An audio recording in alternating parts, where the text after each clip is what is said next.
सकते हैं, लेकिन आप ये जो मैसेज डाल रहे हो ना कि बीजेपी की कार्यकाल में ना तो जवान सेफ है ना ये है। सर मेरी पोस्टिंग 2006 में J&K में थी, कुपवाड़ा में।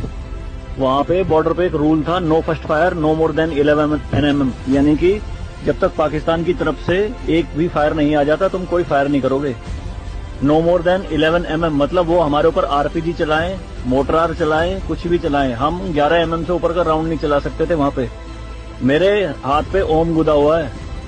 इस ओम के गुदे होने की वजह से मुझे हाथ में रुमाल बांध के ड्यूटी करनी पड़ती थी वहाँ पे।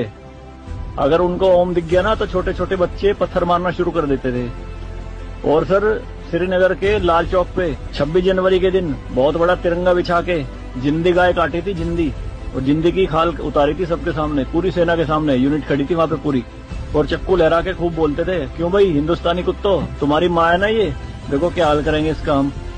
भाई कुछ नहीं उखाड़ सकते थे उनका। क्यों? क्योंकि सेंट्रल में गवर्नमेंट गंडवी थी, नपुंसक गवर्नमेंट थी।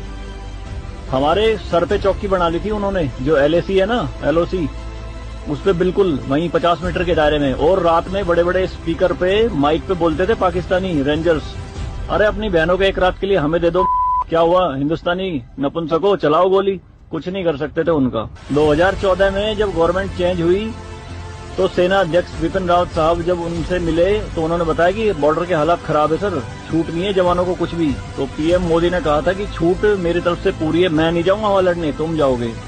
आज की डेट में आप मुझे एक भी चौकी बता दो अगर वहां ढूंढने से मिल जाए। दूरबीन लगा के देखनी पड़ती है पहाड़ों में, वो भी बंकरों में है अंदर, सारी लगा दी उन्होंने तोप उड़ा के।